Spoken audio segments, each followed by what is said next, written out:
Olá, sou a professora Cláudia e estamos em mais um Neuroencontro. Hoje nós vamos falar sobre neurônios espelho, ou também conhecidos como neurônio da empatia. Se vocês tiverem interesse em assuntos relacionados à neurociência e aprendizagem, inscrevam-se no canal. Professores, eu acredito que esse tema é muito importante, ainda mais no contexto atual, pois a empatia e a cooperação é uma das 10 competências da BNCC, da Base Nacional Comum Curricular, né? Documento que norteia o currículo das escolas. Então, é importante nós conhecermos como que se dá esse processo empático nos cérebros dos alunos. Como que isso tudo acontece? Vamos lá, vamos conhecer então. Eu vou mostrar para vocês algumas cenas e eu gostaria que vocês prestassem atenção por alguns segundos nessas cenas. Depois eu vou fazer uma pergunta. Observando essas cenas, vocês tiveram vontade de bocejar? Se tiveram, foi por culpa dos neurônios espelho. Esses neurônios, gente, foram descobertos ao acaso. Esse senhor aí, o Giacomo Rizzolatti, ele é um pesquisador da Itália que estava estudando os neurônios motores em macacos. Ele e a sua equipe colocavam eletrodos no cérebro dos macacos e ficavam vendo no monitor do computador se, quando os macacos faziam um movimento, se esses neurônios eram ativados ou não. Só que aconteceu uma coisa inesperada, né? Os eletrodos estavam ligados na cabeça dos macacos, só que ninguém estava fazendo experimento nenhum. E eles perceberam que os neurônios estavam ativados. Olharam para os macacos, para o macaco que estava, no caso, com o eletrodo, e ele estava imóvel. Aí eles descobriram o seguinte, que havia neurônios no cérebro dos macacos, que mesmo que se eles não tivessem em movimento, esses neurônios motores eram ativados. Deu-se o nome, então, a esses neurônios de neurônios espelho. E eles começaram a estudar também no cérebro dos humanos que havia esse tipo de neurônio, né? Na verdade, o neurônio espelho, ele é um neurônio motor, responsável por nossos movimentos. Só que ele é ativado antes de nós movermos os músculos. Eu vejo alguém fazendo uma determinada ação e ele é ativado. Quando eu vejo alguém sorrindo, meus neurônios espelhos são ativados. E eu posso ter vontade de sorrir também. Às vezes, né, a gente nem conhece a pessoa, mas ela sorri para a gente em milésimos de segundos, né? Parece que eu dou um sorrio primeiro dentro da minha cabeça, aí depois eu começo a sorrir para a pessoa, tá? Ou seja, nós temos a tendência de imitar os outros e também de nos colocarmos no lugar das pessoas. Vou mostrar mais umas imagens para vocês. Observem essa imagem.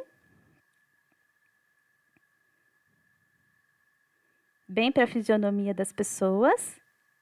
Agora observe essa próxima imagem. Qual dessas imagens, a primeira, com as pessoas fazendo uma cara raivosa, ou essa, quais cenas vocês se sentiram mais confortáveis em observar? Eu presumo que seja essa cena agora, né? A cena em que as pessoas estão sorrindo. Por quê? Porque, de alguma forma, esses neurônios fazem com que sejamos empáticos, como que, de alguma forma, haja uma simulação dentro da nossa cabeça de como essas pessoas estão se sentindo. Então, se olhamos para as pessoas com raiva, nós não sentimos uma coisa boa. Se nós olhamos para uma pessoa sorrindo, nós sentimos algo melhor, algo bom. Então, gente, um conselho, né? Eu não sei se é um conselho, mas uma dica, digamos assim. Se você tiver na deprê, triste, nada de assistir filme muito triste, porque com certeza vocês vão se identificar com o filme e vão acabar mais tristes ainda, tá? Se tiver triste alguma coisa, vamos assistir comédia, assistir coisas que nos fazem rir, né? Não é à toa, gente, que as pessoas que são apaixonadas por futebol ou por esportes, quando assistem às partidas, é como se eles próprios estivessem jogando. Às vezes eles ficam muito felizes quando o time deles vence. E às vezes, gente, vocês já não viram torcedor chorando quando o time perde? Isso nada mais é do que a atuação dos neurônios espelho. Eles se colocam na situação, naquele ato que eles estão vendo, porque eles estão vendo uma ação, ali um jogo, né? E aí eles sentem como se fosse o jogador ali em questão, tá? Alguns estudiosos relacionam o autismo a prejuízos em relação aos neurônios espelhos, já que os autistas apresentam dificuldade em ter empatia e de se colocar no lugar do outro, ou também, gente, de compreender as expressões faciais das pessoas, tristeza, raiva, medo. Olha só que interessante para nós professores, né? Estudarmos mais sobre isso. Por que que os alunos, às vezes, não conseguem compreender uma expressão que nós temos, né? A nossa linguagem corporal, como age o cérebro do autista. Ainda faltam muitos estudos, né? Esse é apenas o começo, mas pode ser um indício de como que o cérebro do autista funciona. É muito interessante. Agora, vamos lá para a nossa sala de aula. Sabe aquele discurso pedagógico da importância do professor que lê, que é o exemplo para os alunos, né? Que gosta de ler e tal. Ele é muito válido. Ele tem uma fundamentação neurocientífica, gente. Mas olha só, para tentarmos ativar os neurônios espelhos dos nossos alunos, eles precisam ver a gente fazendo algo. Então, leve livros para a sala de aula e mostre entusiasmo a ler o livro, né? A fazer a leitura, que você gosta do livro. Isso vai ajudar a chamar a atenção dos alunos e talvez muitos ali vão ter mais interesse em ler. Vocês sabem que na sala de aula, obviamente, não tem nenhuma fórmula mágica, né, gente? Pois nem todos os neurônios motores são neurônios espelhos, então eles podem acabar não te imitando.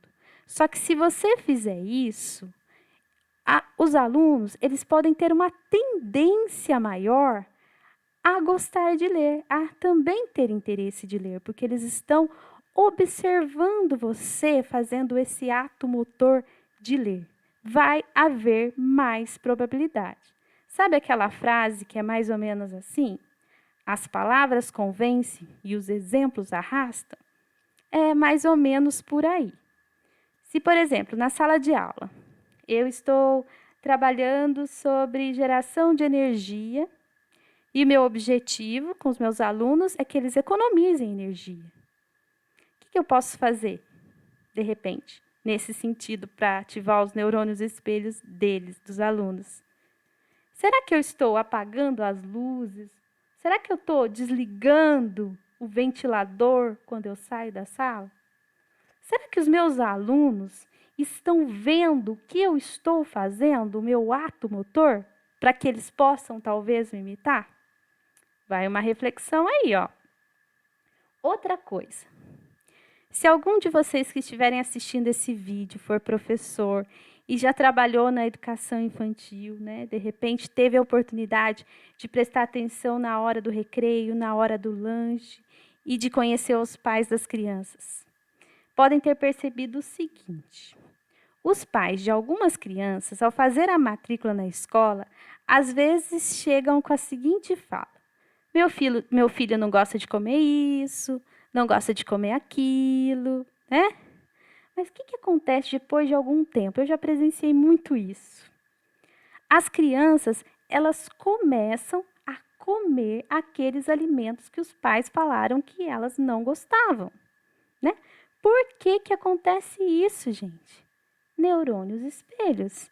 As crianças veem os coleguinhas comendo aqueles alimentos e elas começam a imitar, elas começam a repetir aquilo, né? Então, é isso, gente. E existem uma série de outros exemplos que podemos citar que estão relacionados aos neurônios espelhos. Eu gostaria que, se vocês lembrassem de alguma coisa também, quisessem colocar aqui nos comentários, eu ficaria muito feliz, tá? Eu gostaria de agradecer muito, tá? E eu tive um pedido de uma inscrita no canal que gostaria de falar sobre neurônios da leitura. Então, o nosso próximo neuroencontro terá esse tema. Acho que interessantíssimo. Nós vamos falar sobre neurônio da leitura. Se inscrevam no canal, se vocês tiverem interesse, né, em mais assuntos relacionados à neurociência e aprendizagem. E se essas informações de alguma forma foram úteis para você, dê um like. Beijo no coração, fiquem com Deus, até a próxima!